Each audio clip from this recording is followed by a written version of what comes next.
Take it there, who gon' take it there, who gon' take it there, who gon' take it there? Electricity, electricity, electricity, electricity.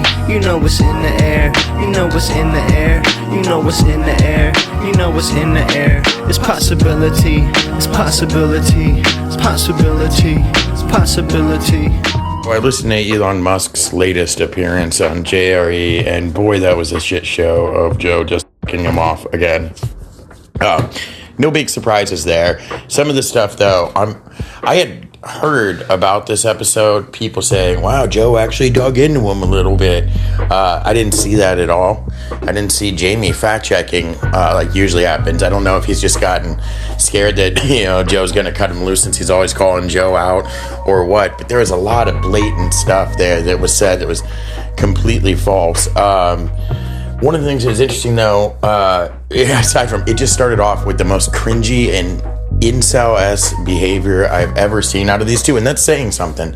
But Elon's got this version of his AI Grok on his phone that he's tweaked to have this like sassy, badass, edgelord chick voice and attitude, and she keeps like saying the F word and making fun of him and roasting him, and they're both like getting off on it and just cackling, laughing back and forth. It sounded like a morning like Dog Pound's radio show style or amount of laughing. It was ridiculous, and them laughing at stuff that's just not funny at all. A lot of times sexist, completely cringy, just going back and forth with this AI like two fucking 12-year-olds who have just discovered chatbot. It's really, really embarrassing.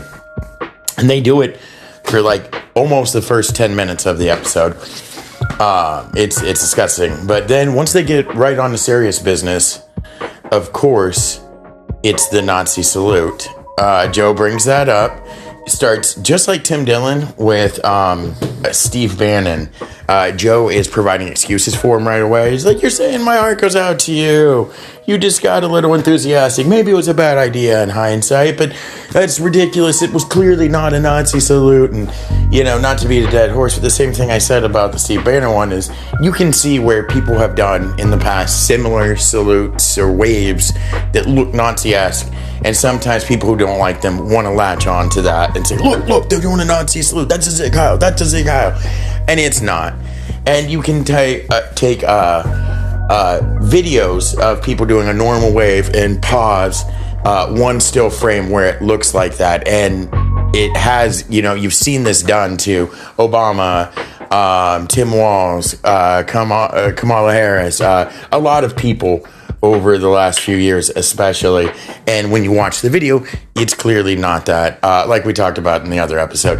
But Joe jumps right in on that and even brings up the Tim Walz thing. He mentions Tim Walz doing it, and then he calls you a Nazi. He says, but one thing I really noticed in this episode is Jamie not jumping in. I don't know, like I said, is he scared Joe's gonna fire him? Is he on this train? Did Joe tell him not to? Was he just not paying attention? I don't know what's going there. I thought he had the day off until he did chime in later on a couple things, not questioning anything or fact-checking anything. But to bring up that Tim Walz one, when, like, if you watch the video, it looks nothing like what Elon did. And sure, one frame of it looks bad, but it looked nothing like what Elon did. And they're, of course, still talking about that and using that same excuse. It's ridiculous. The left was in love with you. Yeah. And now the same idiots are calling you a Nazi. It's the most bizarre thing I've ever seen in my life. There's so many examples of people saying my heart goes out to you. Sure, you did it with a little enthusiasm that probably wouldn't be recommended with hindsight. Yes. But I was obviously meant in the most positive spirit possible. Yes. Yeah. Obviously.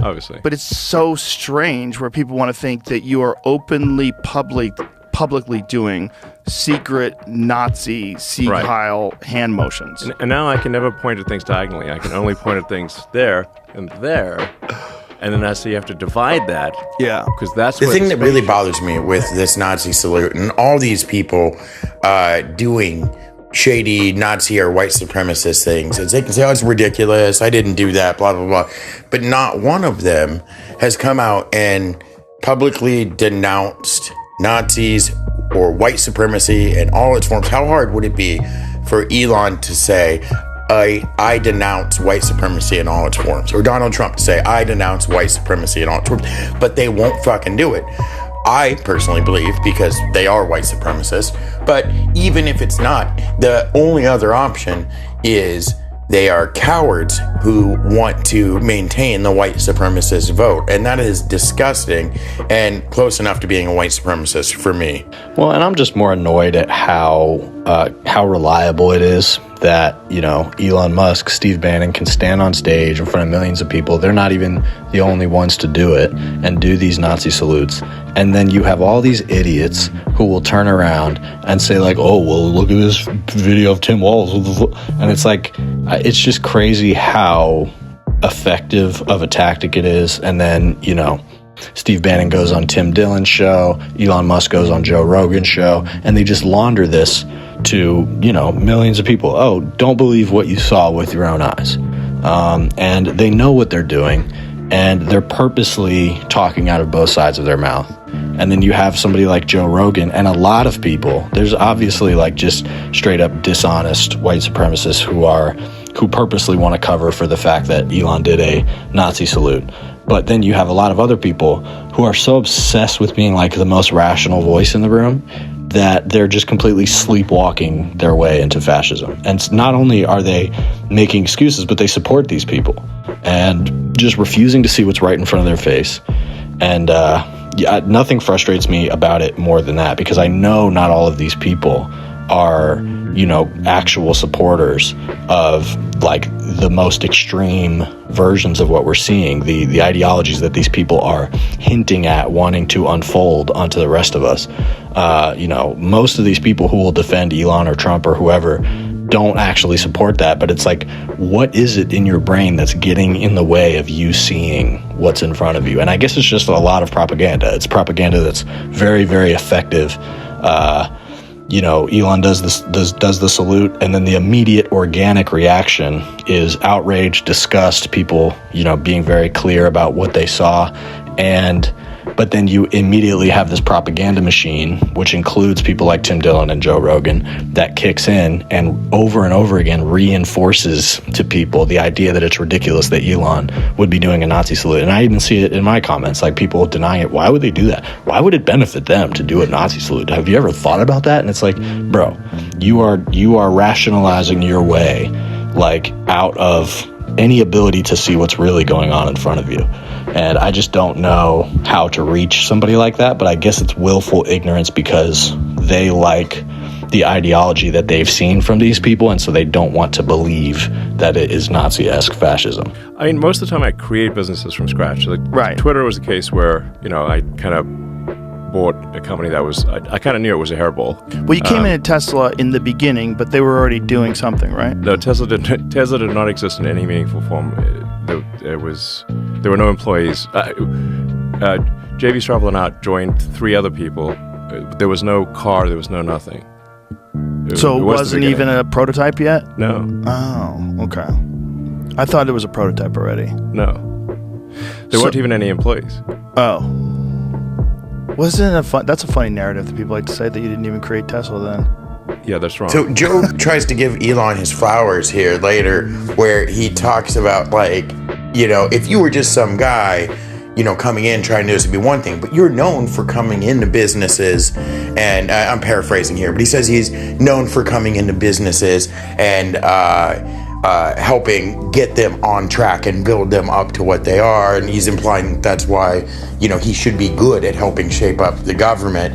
And Elon seems almost defensive and says that he usually starts businesses from the ground up, and then Joe jumps in with the Tesla thing because I think it's because he bought the title of founder.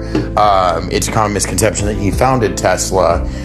You can call him a founder. I could see someone thinking that when he really came in later and, like I said, bought the title of founder, pushed other people out and stuff like that. Elon gets defensive and says usually he builds businesses from the ground up. Twitter was something that was different. Joe's like, well, Tesla is an example where they were already there, right? And you came in. And Elon says, not in any meaningful way. Tesla didn't exist in any meaningful way. Joe asked if they had a prototype. He said, no, I don't know if that's exactly true, but I know Tesla existed in a meaningful way. It's very famous. It's very well documented. And I don't know of any other companies he builds from the ground up. I think SpaceX may be one. I'm not sure on that even. But I mean, famously, he got, his start in the public stage when he bought into PayPal and almost destroyed it and was forced out. And then, Tesla and a few other things. Tesla would have been gone a long time ago if it wasn't for government contracts. He really got lucky with that one. But him just blatantly saying that Tesla didn't exist in any meaningful way and trying to rewrite history that way is a perfect example of how he's learning from Trump, that you can just say whatever you want to be true. And when you're on a big enough platform, there's a large enough percentage of people that want to hear that and will just take it at face value and not look into it any further. And you can just manufacture the truth by simply saying what you want to be true. It's right out of Trump's playbook. It's how he always does stuff. He openly says that to people. And now Elon's doing it. And it's something I haven't really seen him do before. He usually dodges questions or gets squirrely around things. But now he's just blatantly rewriting history and on a big enough platform like Joe Rogan. And then again, like I said earlier, we don't have Jamie chiming in like we normally do to fact check him because, I don't know, he's scared. To me, I mean, it's just really dangerous to have another guy like Trump that's, this well-known, liked by a large enough percentage of people, and as powerful as he is, just deciding that he's just going to say what is true and what isn't with no regard for the actual facts. Especially when he's in the position he is right now with Doge. And he claims at one point in this podcast to have top security clearance. I don't know if that's true. That's just him, again, trying to say what he wants to be true or he wants people to think. If they've actually given him this kind of security clearance, I don't think you can just get it real quickly like that. I've heard he hasn't had background checks done, so I really doubt he actually has security clearance he claims to, but he's just going to rewrite history like that. And this is a guy who, again, in this podcast, he defends pump and dump schemes and says that, well, casinos are legal. Like Joe says something about pump and dump schemes, and you can tell Elon gets a little squirrely because he's done it at least twice that I know of. So I assume that's why he's getting a little nervous looking. But Elon immediately starts saying, well, Joe says, how are those still legal? And then, they're not really. I don't know why Joe thinks they're legal, but they're not. People get in trouble for them. It's short selling is illegal. Then Elon starts to defend him, saying, well, casinos are legal and they're worse. He starts saying people just lose money at casinos. Because I guess some people do win in pump and dump schemes if you get in early enough on the fucking meme coin or whatever it is.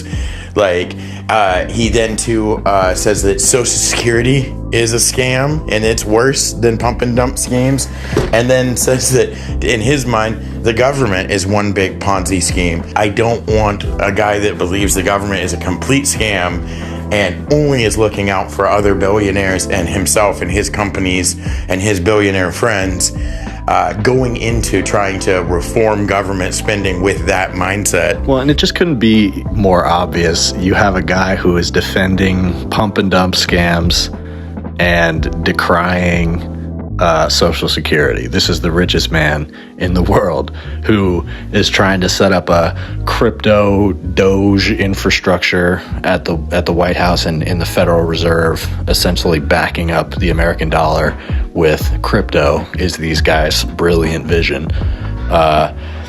And helping Trump create this Trump coin that different people all over the world are funneling him money towards, and that's a pump and dump scam. And these are the people who are telling you that Social Security is scamming you. And they're the same ones who will tell you, oh, Social Security is going to run out in whatever, 25 years and 10 years, which is just a complete lie. I haven't even watched it, and I'm almost sure that Elon Musk said that in this episode, because they always say that, and it's a complete lie.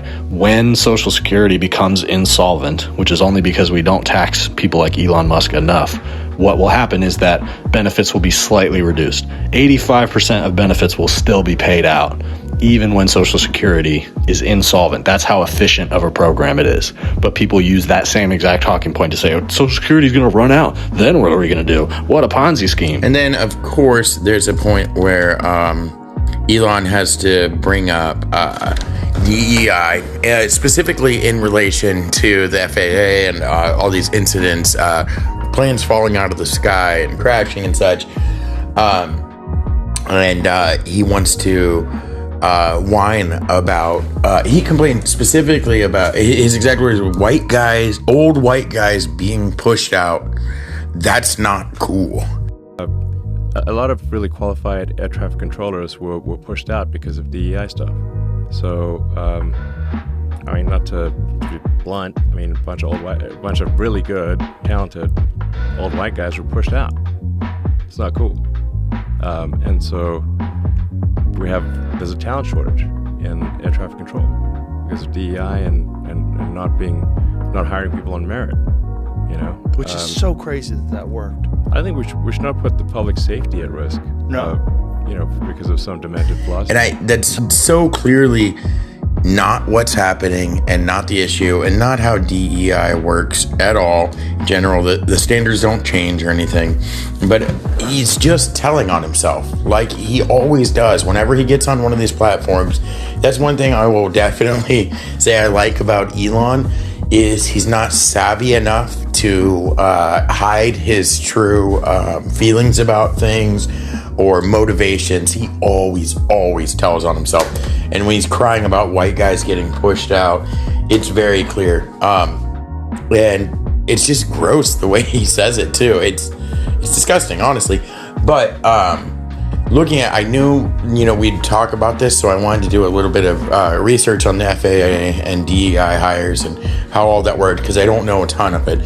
So I started looking into it and reading some things and watching some videos and doing stuff. And for a minute, a lot of it was, of course, coming from the right because they're the ones complaining about it the most. I was seeing some numbers and hearing testimonials from people and this and that. And it started to see like there might have actually been a problem. Like maybe, there were some missteps with it and it did cause some scary things to happen.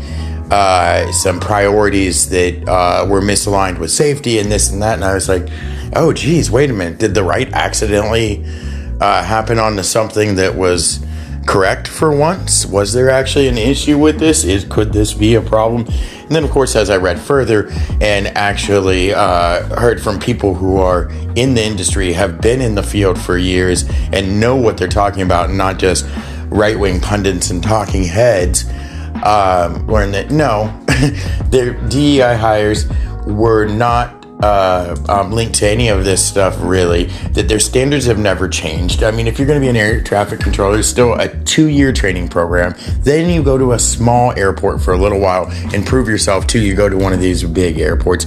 And that's nothing compared to what pilots have to go through. Airlines hire a lot of people.